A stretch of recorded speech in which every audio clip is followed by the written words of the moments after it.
When I was a kid, I had a nightmare, and my mom told me that it wasn't real, but it sure felt real. Like, it felt as real as I am standing here right now talking to my phone, and Mom assured me that it wasn't real. And then I saw something on television that I thought was real, and all the adults in my life said, no, that's just television. You know, that's not really real life. It's just entertainment.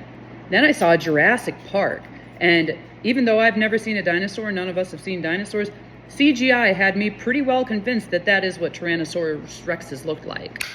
Then the internet came out, and I was warned that everybody I talked to probably wasn't who they seemed, and it might not even be a person at all. It might be like a robot.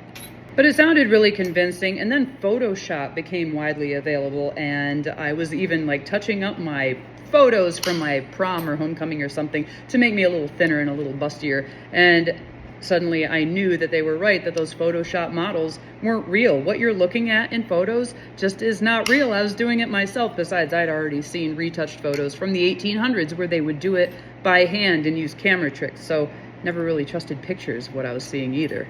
And then The Matrix came out, and we all wondered if we were living in a simulation. Are we really here, experiencing life together? Or are we just living in some goopy pod somewhere, being a battery for the machines?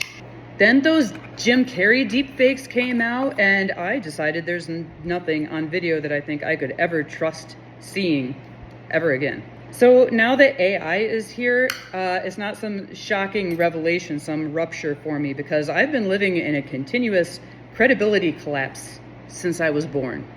And I figure if I just treat everything as provisional, maybe I won't be fooled as badly. But what we need to remember is that believability has never been a reliable indicator of reality. Belief without verification is unsafe, and we just need to figure out what types of things are worthy of believing, what is worthy of your trust, and under what circumstances. I'm making stars.